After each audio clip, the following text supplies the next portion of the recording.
So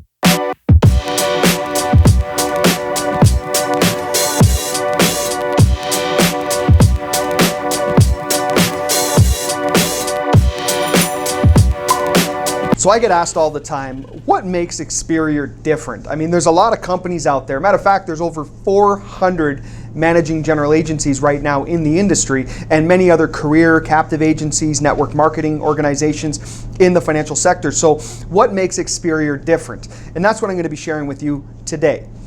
Number one, we believe that branding is extremely important when building a business. You know, your reputation will precede you. Now, I personally believe that character is far more important than reputation, because reputation is what other people think of you.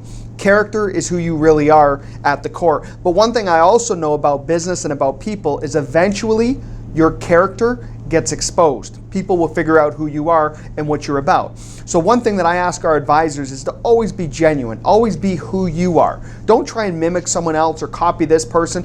Yes, we can look up to people and we can have role models in our lives, but at the end of the day, we really need to be who we are and act and become the best version of ourselves. But I believe the brand is you. As the advisor, you are the brand. And ultimately, the organization that you're a part of, in our case, Experior, the brand that you permit to the public out there reflects on Experior. So we take it very serious that we're hiring and training, recruiting and training advisors that are professionals in all of their dealings. I believe that how you do anything is how you do everything. And if you're acting like this in one area of your life, it can spill over into other areas of your life. You know, if you go home and you kick the dog and you're angry all the time, it's tough to be at the office and be a good people person. I again believe how you do anything is how you do everything. So brand is absolutely important. Number two is timing. The timing of an opportunity is so critical. There was books written on major success stories. We've all heard about, the Ray Kroc, the founder of McDonald's. We've heard of the Bill Gates stories and Steve Jobs. And if you ask these gentlemen in some of their biographies written about them, what was your most important key to success? Many of them will say timing.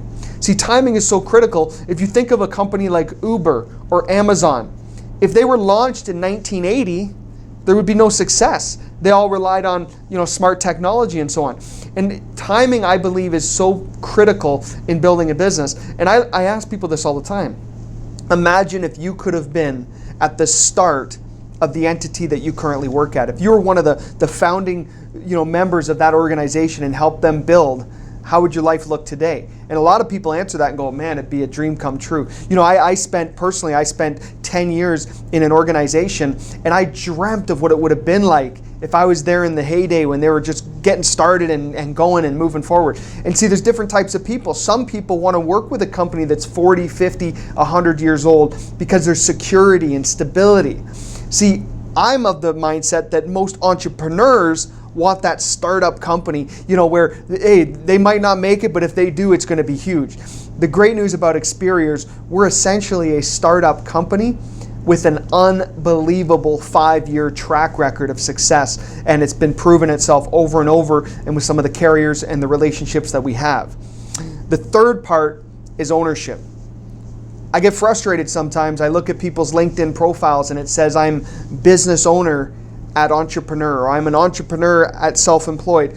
Well, those aren't titles. Those aren't things that you are. You're either a business owner or you're not. And unfortunately, if you work with a lot of organizations, you do get fooled into thinking you're a business owner when essentially you're a salesperson or a sales manager. That is not the same as business ownership. See, I compare business ownership to owning a home. Okay, if I own a home and I die, my family gets the home. Right, or the estate, it goes into sale and they get the home. If I go to jail, okay, I still own my home. It's my home. I own it. My name's on the deed. So that's what ownership truly is. It doesn't matter what happens, you own your business. Well, it's the same at Experior. It doesn't matter what happens, you own your business. If you pass on, if you commit a felony, now you won't be licensed and you can't work with us anymore if you have a felony, but you still own your business. Now just don't do that. But you own your business. That's ownership. And we actually have 3 levels to ownership. You have ownership of your book of business. The book of business at Experior is valued much more significantly than the traditional book of business ownership out there. The way most business ownership happens from a book of business standpoint is that you have to find a buyer, and if you're lucky, you'll get someone to pay you 2 to 3 times your annual residuals, whatever that may be. So if you're earning $50,000 a year of residual passive income, you could sell that business for somewhere between $100,000 and $150,000 if you can find a buyer.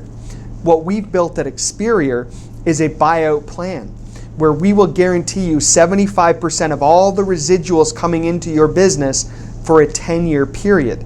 That's a 7.5 times valuation on the book of your business, and it's a guarantee when you build your business with Experior. That's absolutely phenomenal, and one of the wonderful things that Experior has put in place for our advisors. You know, it's unfortunate some advisors hit the end of their career only to look back and go, man, I wish I'd have done this different, I wish I'd have done that different, and we just want to make sure that we're setting people up for success right from the beginning. The second part of ownership is ownership of your agency. Now in the MGA world, this does not exist. See, in the MGA world, you have people call themselves AGAs, an associate general agent, which is under an MGA. Now my personal opinion here only, so don't throw sticks at me here, but I personally believe that AGA is a way for an MGA to convince people that they own a business, that they can recruit and train people, and that they own a business. And because they get to use their own name, it can be Joe Blow Financial Services or Sally Wilson Financial Services or whatever the case may be, and people are tricked into thinking they own their business. My question for you is this. If you were to pass on and you were an AGA with a traditional MGA, what does your family receive? Do they receive anything? Do you know what they receive? See, these are critical questions that we need to ask ourselves. See, at Experior, we use a term called executive director. An executive director with Experior is essentially an AGA with some additional opportunities to promote AGAs. Can you imagine being an AGA, promoting an AGA, and continue to get paid passive income on that? But here's what's crazy about our ownership program. We will pay you upon death to a family member, beneficiary. You can name a beneficiary. Or if you decide to retire, we will pay 75% of all the income generated from that code that you've developed, that AGA operation or executive director operation in our case, for the next 10 years to your family or to yourself.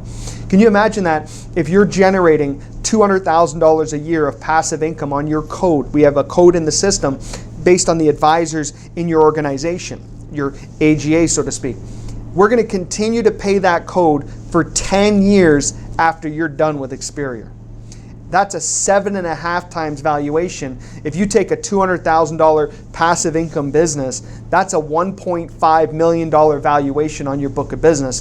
There's not another AGA that I know of in the industry that operates like that. The third part is this, and this one's getting people excited. You know, we have plans in early 2019. It's late 2018 as I record this video. And we have plans in early 2019 of going south of the border into the United States of America. The great news is all of our executive directors at Experior, the people that we promote to that position, to become an executive director, by the way, you have to hire and train or recruit on 10 licensed advisors, and there's some production requirements there as well. But what we do for people that have done that, and there's over 40 that have so far with our organization that we have as executive directors, we issue them shares in the corporation.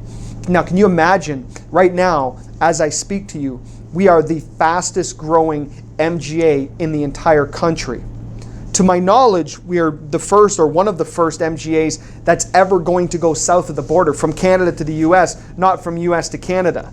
We have ample opportunity here. And can you imagine owning a piece of an organization that has a vision, that has a dream of becoming the largest financial services MGA on the planet? And that's exactly what we intend on doing here at Experior. We believe with our leadership team, with the things that we're putting in place, with some of the deals that we're working on right now behind the scenes, we believe that we are positioning ourselves to be the dominant financial services brokerage in the entire globe. And that's what you get to own a piece of if you should decide to work and become a part of Experior. Now, other questions I'm getting a lot are, how's your structure different? What makes you guys unique? You know, what's your sweet spot? And really, I call it the tribrid system. Hybrid, you know, it's kind of a combination of two. Well, we took a combination of three to build what we call a tribrid. And here's our tribrid model. We took the best of the best from the managing general agency world out there. See, in the MGA world, you have high compensation. Advisors own their block of business, right? They can transfer it, they can sell it, okay? There's some benefits there. They have access to multiple carriers. All these benefits we have at Experior. Some of the negatives with the MGA is lack of training and support, lack of guidance, showing people how to sell. A lot of MGAs don't want part-time agents. You know, I've heard MGAs refer to people as deadweight. I think that's a complete insult to humanity. I would never call someone deadweight. I just feel that not everyone is at the same level as others, and it might take people longer to succeed than others. So we allow part-time agents. But a lot of the negatives with the MGA world, right, we left that behind. We took all of the positives from the MGA world. The second part of the Tribrid is the career agencies. Career agencies, you look back at the London Life and the training they did for so many advisors years ago, and the Clerica, it's now Sun Life, and all the career shops. Many huge advantages, great name recognition, great brands, right? They have a lot of benefits in terms of the trainings, right? The procedures they have in place. They help you out typically with a draw when you're first starting. Some of the challenges though is they don't want part-time agents, right? And if you're a successful person that's 40-something years old and you're making a six-figure income, it's kind of hard to jump into something commission-based day one and go full-time.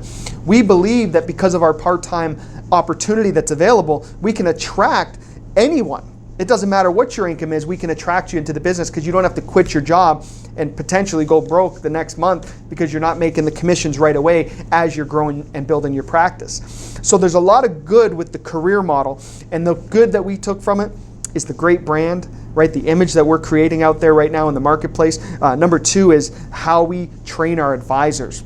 We are training advisors 7 to 15 times a week, depending on the office, and we're doing webinar videos all the time. I mean, it's constant communication. We have a lot of communication through WhatsApp. Anytime someone does a sale or gets a prospect or whatever, there's recognition around that, and people feel good about it. You know, in the MGA world, and maybe even sometimes in the career world, it gets lonely. You know, it's every man and woman for themselves out there fighting. We've built a great team camaraderie and culture around our organization, which is just fantastic, and in my opinion, second to none. The third part of this Tribrid model is the network marketing or the multi-level marketing out there. Now, I do get a lot of people ask, well, I stay away from that stuff, the pyramid thing, and people have heard these different things. But let me ask you a question. Do you know the two financial services companies in Canada, in North America rather, the two insurance agencies or financial companies, call it what you will, that have the largest sales forces of any other company on the globe in financial services? Would it be surprising if I told you that they are both multi-level marketing organizations? So having said that, we are not a true multi-level marketing organization. We've taken the good from it. Because let's face it, if you've built the two largest sales forces on the planet in this industry using that model, you can't lie to yourself. It obviously works, and there's obviously some good to it, right? I would argue that there's a lot of negatives to it, the lack of professionalism sometimes, the stigma that's out there sometimes. I mean, there's certain things that people don't like. I feel like if you're going to represent a company, you want to be proud to say that company's name. And that's one thing that I love about Experior is our advisors are proud to say, I'm with Experior. But the network marketing gives you the ability to develop multiple agencies. You can recruit a large organization. Everyone has equal opportunity. There's no limit on territories. I mean, there's so many huge advantages that I feel like people in the MGA world just don't understand how great some of the things over here are. And the people in the career shops are kind of sitting in the middle going, I'm not sure, but they all look like they're having fun, right? So what we've done is we said, we're going to take all the good from these three models. We're going to build this Tribrid organization. We're going to call this company Experior Financial Group, and we are going to build the largest, most successful team of financial advisors ever to hit planet Earth. So I'd like to thank you all so much for being a part of this journey with us on learning a little bit about Experior. I know we didn't go into the numbers and the nitty-gritty, but I first want to share with people the big vision of what we're doing as an organization, because if you don't buy into that vision, the numbers aren't going to matter anyways. But if you are interested in learning more, please contact the person who invited you to watch this video. Contact myself. My name's Jamie Prickett. You can connect with me on LinkedIn. Let me know how you heard about us, and we look forward to chatting with you soon, and hopefully we'll be working with some of you soon as well. Thank you.